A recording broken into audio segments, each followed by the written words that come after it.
नमस्कार दोस्तों, मैं विनय कुमार स्वागत करता हूं आपका मेरी क्लास में। दोस्तों, अभी जो हमारा रनिंग टॉपिक है वो है सर्किल सिटिंग अरेंजमेंट। और सिटिंग अरेंजमेंट में हमने अभी कौन सा अरेंजमेंट स्टार्ट कर रखा है? सर्किल। सर्किल के अंदर अभी तक हमने किस टाइप के क्वेश्चंस देखे हैं? हमने ऐसे क्वेश्चन देखे हैं जिसमें एक सर्किल है और एक सर्किल में कुछ लोग बैठे हुए हैं और सभी का फेस इनवर्ड है। हमने ऐसे क्वेश्चन भी देखे हैं कि एक सर्किल है और उस सर्किल में कुछ लोग बैठे हुए हैं और सभी का फेस आउटवर्ड है। कुछ प्रैक्टिस भी की थी हमने दोस्तों। हमने एक क्वेश्चन ऐसा भी देखा था कि एक सर्किल है जिसमें से 5 लोग तो ऐसे हैं जो इनवर्ड हैं और बाकी जो लोग होंगे वो आउटवर्ड होंगे। ऐसे क्वेश्चन भी हमने अभी तक देखे हैं। आज जो मैं आपके लिए एक सवाल लेकर के आया हूं दोस्तों, कहीं ना कहीं एक मॉडरेट लेवल का क्वेश्चन है, टाइम टेकिंग क्वेश्चन है।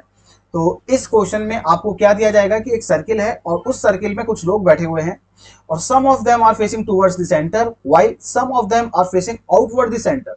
कुछ लोग ऐसे हैं जो केंद्र का सामना कर रहे हैं और कुछ लोग ऐसे हैं जो केंद्र से बाहर का सामना कर रहे हैं। ठीक है, तो इस क्वेश्चन को आज हम ट्राई करेंगे। पहले एक बार सवाल को आप अपने लेवल पे ट्राई कीजिए। ठीक है, वीडियो को पॉज कीजिए, समझिए, क्वेश्चन को ट्राई कीजिए, उसके बाद इसका सोल्यूशन मैं आपको बताता हूं। दोस्तों शुरू कीजिए।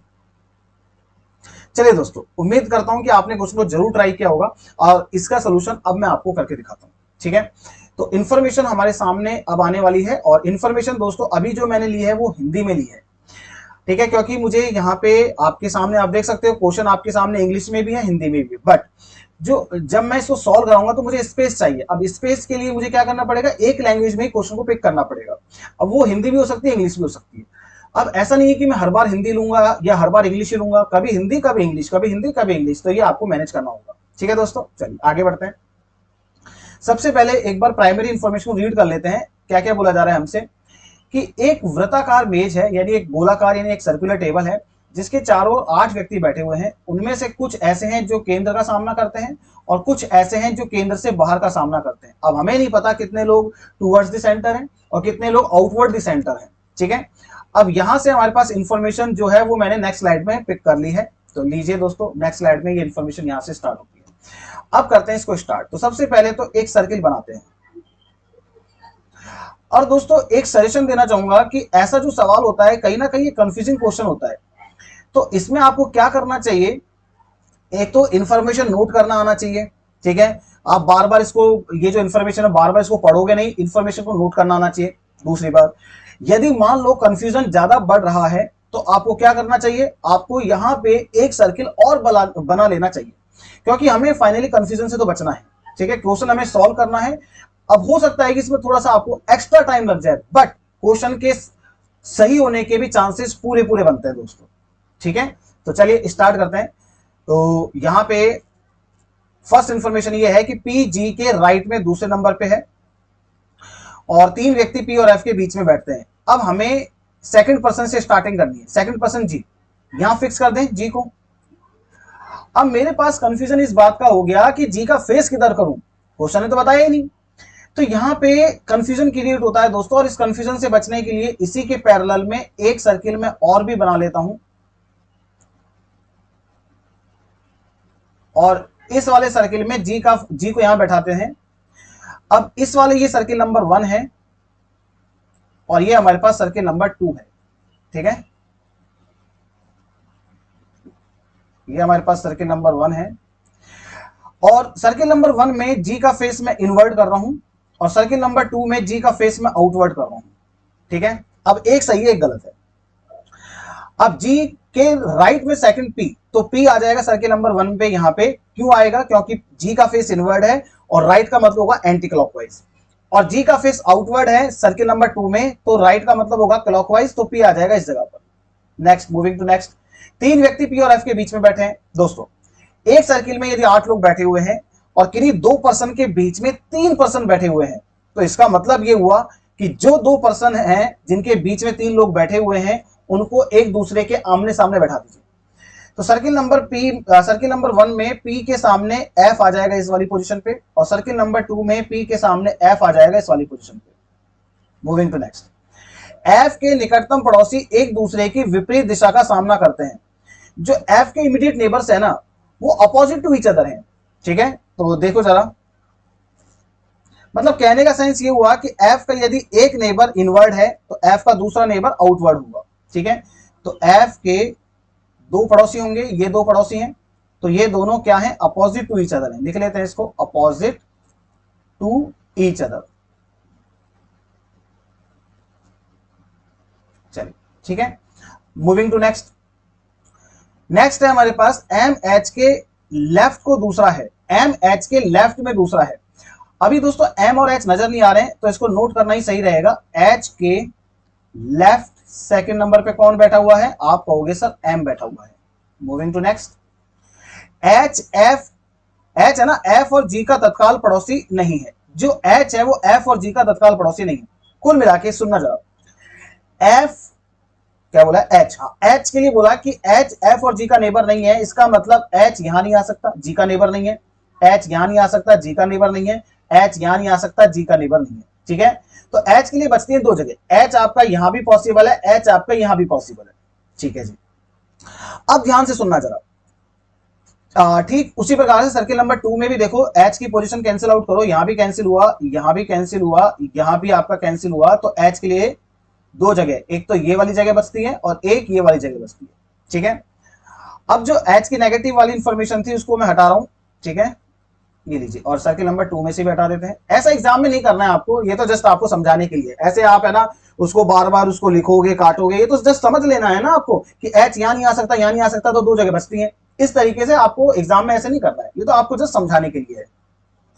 अब दोस्तों मुझे एक बात बताना, यदि एच के लेफ्ट को सेकंड एम बैठा हुआ है, तो इसका मतलब ये हुआ कि एच और एम के बीच में एक पर्सन आएगा। इफ आई से एच के लेफ्ट में थर्ड एम बैठा हुआ है, तो इट मींस एच और एम के बीच में दो पर्सन आएंगे। एच के लेफ्ट में चौथे नंबर पे एम है, तो इसका मतलब एच और एम के बीच में तीन पर्सन आएंगे। ठीक है, ये इंफॉर्मेशन मैंने आपको पहले भी एक वीडियो में बताई थी। यदि एच के लेफ्ट में सेकंड एम है, तो इसका मतलब ये हुआ कि एच और एम के बीच में एक पर्सन आना चाहिए। अब थोड़ा सा दिमाग लगाओ और ये बताओ, क्या एच इस वाली पोजीशन पे आ सकता है? दोनों सर्किल में देखो, एच इस पोजीशन पे आ सकता है? आप कहोगे सर बिल्कुल नहीं आ सकता। क्यों नहीं आ सकता? यदि मैं दोनों तरफ से एक पर्सन छोड़ दूं, तो एक तरफ एफ बैठा है, दूसरी तरफ पी बैठा है, तो फिर एम को कहां बैठाओगे? इसका मतलब एच की ये वाली पोजीशन भी दोस्तों आपकी होती है कैंसिल आउट।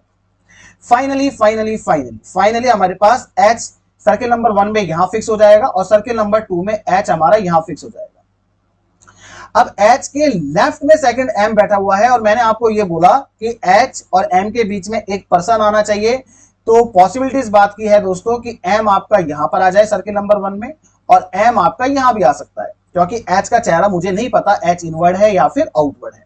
सर्किल नंबर 2 में देखा जाए तो एम हमारा यहां भी आ सकता है और एम हमारा यहां भी आ सकता है, क्योंकि एच का चेहरा हमें नहीं पता।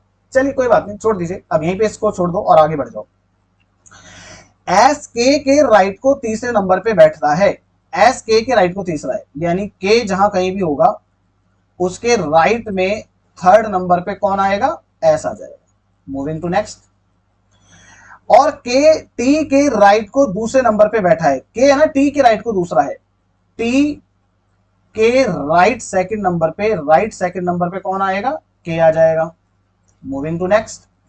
पी के निकटतम पड़ोसी एक दूसरे की समान दिशा का सामना करते हैं। इट मींस जो पी के दोनों नेबर हैं वो सेम डायरेक्शन में है, पी के जो दोनों नेबर हैं वो सेम डायरेक्शन में होंगे। तो ये लीजिए, यहां नोट डाउन कर लेते हैं, पी के दो नेबर होंगे और दोनों कैसे होंगे? Same direction. सेम डायरेक्शन का मतलब यदि पी का एक नेबर इनसाइड है तो दूसरा नेबर भी क्या होगा? इनसाइड होगा। Moving to next. अब देखो ये एडिशनल है, इसको हटा दो आप, ये एडिशनल हटा दीजिए। नेक्स्ट है हमारे पास, तीन से अधिक व्यक्ति अंदर का सामना नहीं करते हैं, यानी जो इनसाइड पर्सन होंगे ना, इनवर्ड जो पर्सन होंगे वो नॉट मोर देन 3 है, तीन से ज्यादा नहीं है, not more than 3, more than 3। चलिए आगे बढ़ते हैं नेक्स्ट इंफॉर्मेशन पे। टी केंद्र के बाहर का सामना नहीं करता है, तो इसका मतलब जो टी है हमारा वो इनसाइड फेस करता है, टी हमारा इनसाइड फेस करता है। ठीक है जी, यहां तक अब आपको कोई कंफ्यूजन नहीं होना चाहिए। अब सुनना जरा, एच और एम के बीच में एक पर्सन आएगा, तो एम की मैंने पॉसिबल कंडीशन नोट डाउन कर रखी है। अब यहां देखो, के के राइट को तीसरा एस बैठा हुआ है। अब यदि के राइट में तीसरे नंबर पे एस है, तो इसका मतलब ये हुआ, यहां नीचे लिख रहा हूं मैं, के और एस के बीच में कितने पर्सन आएंगे? आप कहोगे सर 2 पर्सन आएंगे। के और एस के बीच में कितने लोग आएंगे? 2 पर्सन आएंगे। और टी के राइट में सेकंड नंबर पे के है, तो इसका मतलब ये हुआ कि टी और के बीच में कितने पर्सन आएंगे? आप कहोगे सर टी और के बीच में एक व्यक्ति आएगा, एक पर्सन आएगा। इस इंफॉर्मेशन पर कोई भी डाउट किसी भी बच्चे को बिल्कुल भी नहीं होना चाहिए, ठीक है। अब यहां पे टी का फेस है इनसाइड, टी का फेस है इनसाइड। अब दोस्तों हमें है ना दो दो जगह एम नजर आ रहा है। सर्किल नंबर 1 में एक बार मैं सर्किल नंबर 1 को एक बार इसको हम देख लेते हैं सही है गलत है। यदि ये गलत हो जाएगा तो फिर सर्किल नंबर 2 तो जिंदाबाद है, ठीक है। तो एक काम करते हैं, एम की पोजीशन जो है एक बार एम की पोजीशन को मैं हटा देता हूं, ठीक है। अब स्टार्ट करते हैं यहां से, टी और के बीच में एक पर्सन है और टी के राइट में सेकंड नंबर पे के आना चाहिए और टी का फेस इनसाइड है। दोस्तों यदि मैंने टी को यहां फिक्स किया इस जगह पर और उसका फेस यदि मैंने, अब एक काम करता हूं, ये कंफ्यूजिंग इंफॉर्मेशन है ना, तो इसको कलर चेंज कर लेते हैं, इसका पेन का कलर चेंज कर लेते हैं। टी को यदि मैंने यहां फिक्स किया और उसका फेस यदि मैंने इनसाइड किया, तो आप ये देखो कि टी के राइट में सेकंड के होना चाहिए। तो अब आप मुझे बताओ, यदि इसका फेस इनसाइड है तो इसके राइट में सेकंड यहां पर के आ सकता है क्या? नहीं आ सकता, क्योंकि एच बैठा हुआ है। इसका मतलब ये हुआ कि टी यहां पर हो गया कैंसिल, टी को यहां तो बैठा ही नहीं सकते हैं। चलो हटाओ। अब यदि टी को मैं यहां प्लेस कर दूं और उसका फेस इनसाइड कर दूं तो इसके राइट में सेकंड के यहां पर आ जाएगा, बिल्कुल पॉसिबल है, बिल्कुल पॉसिबल है। और फिर हमें यह भी पता होना चाहिए कि के और एस के बीच में दो पर्सन हैं, तो के और एस के बीच में यदि दो पर्सन है तो एस हमारा यहां पर आ जाएगा। बिल्कुल सही बात है, कोई दिक्कत परेशानी इसके अंदर नहीं है। चलो और देखते हैं और क्या क्या हो सकता है। चलिए अब यदि टी को मान लेते हैं यहां प्लेस किया गया और इसका फेस इनवर्ड हुआ, ये इसका फेस इनवर्ड हुआ, तो फिर हमारा के आ जाएगा टी के राइट में सेकंड नंबर पे के आ जाएगा इस जगह पर, और के और एस के बीच में दो पर्सन है तो फिर एस आ जाएगा हमारा इस वाली पोजीशन पे, ठीक है। तो कुल मिलाकर के कहने का मतलब बस एक ही है दोस्तों कि यदि हम टी और के को यहां प्लेस करते हैं तो भी एस यहीं पर आ पा रहा है, और टी और के को यदि हमने यहां पर और यहां पर प्लेस किया तो भी एस हमारा यहीं पर आ रहा है। तो कुल मिला के ये हुआ कि एस की तो पोजीशन सिर्फ और सिर्फ एक ही बनती है, ठीक है। एस की पोजीशन सिर्फ और सिर्फ एक ही बनती है, तो एस को आप फिक्स कर दो। एस को आप क्या कर सकते हैं? फिक्स कर सकते हैं। अब आपको ये चीज कहीं ना कहीं से पिक करनी पड़ेगी कि टी को और के को कहां बैठाया जाए। अब मैं फिलहाल के लिए टी को यहां प्लेस कर रहा हूं और उसका फेस इनसाइड कर रहा हूं, मे बी ये शायद गलत हो, ठीक है। तो इसके राइट में सेकंड के यहां पर आ जाएगा और फिर मुझे ये पता है कि के राइट को तीसरा एस है। अब यदि के राइट में तीसरा एस है तो इसका मतलब के का चेहरा मुझे इन्वर्ट करना पड़ेगा, तभी तो इसके राइट में तीसरा एस हो पाएगा। बिल्कुल सही बात है, ठीक है। अब हमारे पास इंफॉर्मेशन क्या क्या और है उनका भी यूज कर लेते हैं।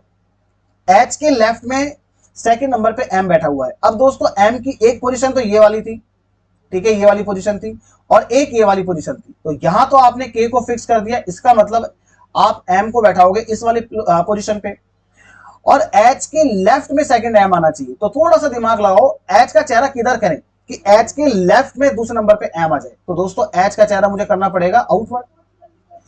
एच का चेहरा आउटवर्ड करोगे तो ही तो इसके लेफ्ट में सेकंड नंबर पे एम आ पाएगा। बिल्कुल सही बात है, एकदम करेक्ट है, कुछ भी इसमें मिस्टेक नहीं हुई। चलिए अब देखो जरा, एफ के जो दोनों पड़ोसी हैं वो अपोजिट टू ईच अदर है, या आप यहां पे देखो जरा, एफ का एक पड़ोसी टी इनवर्ड है तो दूसरा पड़ोसी एम आउटवर्ड हो जाएगा, क्योंकि एक दूसरे के अपोजिट है। और यहां पे देखिए पी के दोनों पड़ोसी सेम डायरेक्शन में है, तो पी के दोनों पड़ोसी सेम डायरेक्शन में होने चाहिए दोस्तों। नाउ यू कैन सी कि पी के दोनों नेबर हमारे सेम डायरेक्शन में नहीं आ रहे हैं, अपोजिट डायरेक्शन में आ रहे हैं एक दूसरे की, ठीक है। तो ये वाला अरेंजमेंट हमारा हो गया गलत, जो हमने टी को यहां प्लेस किया ये हमने गलत प्लेस कर दिया, इसका मतलब तो यही है। तो अब हम यहां से टी को हटाएंगे, ठीक है, और अब हम टी को प्लेस करेंगे कहां पे? दूसरी कंडीशन क्या आती है कि टी को यहां भी तो रख सकते हैं। तो इसके राइट में इसका चेहरा इनवर्ड है, टी का चेहरा इनवर्ड है, इसके राइट में सेकंड नंबर पे के यहां पर आ जाएगा, और के राइट को तीसरे नंबर पे एस है, तो के का चेहरा अब आपको आउटवर्ड करना पड़ेगा। तो के राइट में आप देख सकते हो तीसरे नंबर पे आपका एस बैठा हुआ है, ठीक है जी। चलिए अब यदि यहां पर आपने टी को फिक्स कर दिया तो इसका मतलब इस जगह पर हमारा आएगा एम, और ये जो एम है ना ये एच के लेफ्ट में सेकंड है, तो इसका मतलब मुझे एच का चेहरा इन्वर्ट करना पड़ेगा। एच का चेहरा मैं अंदर की तरफ करूंगा तो आप देख सकते हो कि एच के लेफ्ट को दूसरा एम बैठा हुआ है। अब आप देखिए एफ के दोनों पड़ोसी अपोजिट टू ईच अदर है, तो अब आप देख सकते हो एफ के दोनों पड़ोसी टी और के एक दूसरे के अपोजिट है। बिल्कुल सही बात है, टी इनवर्ड है, के आउटवर्ड हो गया, तो अपोजिट टू ईच अदर है। और P के दोनों पड़ोसी सेम डायरेक्शन में है, तो P का एक पड़ोसी जो H है यदि ये इनवर्ड है, तो दूसरा पड़ोसी जो M है ये भी आपका इनवर्ड आएगा, तो ये भी इनवर्ड हो गया, इसको भी इनवर्ड कर दो। अब देखो आपने इस इंफॉर्मेशन का यूज किया, इसका भी यूज हुआ, K के राइट में तीसरा S, इसका भी यूज हुआ, T के राइट में सेकंड नंबर पे K, इसका भी यूज हुआ, T इनवर्ड है, इसका भी यूज हुआ, और लास्ट में एक इंफॉर्मेशन बची हुई है कि जो इनवर्ड पर्सन है ना वो 3 से ज्यादा नहीं हो सकते। अब आप एक बार काउंट करके देखो कि यहां पे हमारे पास जो इनवर्ड पर्सन है दोस्तों वो 3 से ज्यादा ही आ रहे हैं, 1 2 3 4, 4 पर्सन ऐसे हैं जो इनवर्ड है, ठीक है। तो इसका मतलब ये वाला सर्किल आपका कंप्लीटली ही गलत है, बिल्कुल ही गलत है। इसका मतलब जो जी को आपने यहां पे इनवर्ड माना था वो आपने गलत मान लिया, ठीक है। तो कोई बात नहीं, अब हमारे पास यदि मान लीजिए एग्जाम में क्वेश्चन आया होता और इस प्रकार से मैं यहां पे आकर के फंस जाता और मैंने सिर्फ एक ही कंडीशन बनाई होती, तो ये सवाल हो जाता गलत, ठीक है। और गलत होने के साथ हमारा टाइम भी खराब होता और एग्जाम भी हो सकता है हमारा बिगड़ जाए। लेकिन मैंने क्या किया, थोड़ी सी स्मार्ट अप्रोच रखी और मैंने इसी के पैरेलल में एक सर्किल और बना रखा है, ठीक है। अब ये वाला जो सर्किल है आपका, आपको कॉन्फिडेंस आना चाहिए कि यस अब ये सर्किल मेरा एकदम परफेक्ट बनेगा, सही बनेगा। अब इसको बनाते हैं, अब देखना जरा, अब मैं इसमें एक एक इंफॉर्मेशन यूज करता हूं दोस्तों। एक बार के लिए M को आप हटा दीजिए और T से ही स्टार्ट करेंगे वापस से, ठीक है। T से यदि हम स्टार्ट करते हैं कि T को यदि मैं यहां बैठाता हूं, इसका चेहरा इनवर्ड है, तो K हमारा यहां पे आएगा, ठीक है, K हमारा यहां पे आएगा और S हमारा यहां पे आ जाएगा, ठीक है। K, अब इसने ये बोला था कि K के राइट में तीसरा S है, तो K का चेहरा इन्वर्ट कर दो, K का चेहरा इन्वर्ट कर दो, तो K के राइट में तीसरा S अब बैठ चुका है। अब M आ जाएगा दोस्तों हमारा यहाँ पे, और इसने ये बोला था कि H के लेफ्ट को दूसरा M है, तो H का चेहरा मुझे इन्वर्ट करना पड़ेगा। नाउ यू कैन सी कि H के लेफ्ट को दूसरा आपका M बैठ चुका है। अब इसने हमसे ये कहा था कि F के जो दोनों पड़ोसी हैं वो अपोजिट टू ईच अदर हैं, तो F का ये पड़ोसी K यदि इनवर्ड है तो दूसरा पड़ोसी M आउटवर्ड हो जाएगा, तो ये लो M को आउटवर्ड कर दिया मैंने। P के दोनों पड़ोसी सेम डायरेक्शन में होने चाहिए। Now you can see P के दोनों पड़ोसी इनवर्ड है, H भी इनवर्ड है और T भी इनवर्ड है। अब आप ये देखिए इसने नेक्स्ट हमसे क्या बोला था कि जो इनवर्ड पर्सन है ना वो नॉट मोर देन 3 है, यानी 3 से ज्यादा नहीं हो सकते। अब आप देखो जो इनवर्ड पर्सन है वो एग्जैक्टली 3 आ रहे हैं, एक तो H, एक T और एक K, और बाकी कोई भी पर्सन हमारा इनवर्ड नहीं आ रहा है। इसका मतलब जो रिमेनिंग पर्सन है वो सभी कैसे बैठेंगे, वो सभी आउटवर्ड बैठेंगे। तो उस प्रकार से ये सभी हो गए आउटवर्ड, और इस प्रकार से क्वेश्चन होता है मेरा कंप्लीट। अब बताइए दोस्तों क्या ये सवाल आपको पसंद आया, और यहां पे मैंने आपको वो अप्रोच बताई है एग्जाम में यदि आप फंस जाते हैं इस तरीके से तो उससे कैसे आपको कम बैक करना है, उससे कैसे आपको बाहर निकलना है।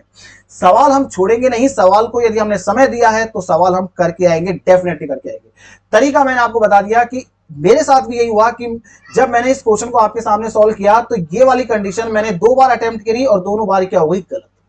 लेकिन मैंने क्या किया था, एक पैरेलल में एक सर्किल और बना रखा था, ठीक है, और फिर मैंने इसका फटाफट से यूज किया, क्योंकि इंफॉर्मेशन तो सारी मुझे याद ही हो गई ना, क्योंकि सर्किल नंबर 1 में मैंने सारी इंफॉर्मेशन को 2 बार रख के देखा था, तो इंफॉर्मेशन सारी मुझे याद थी।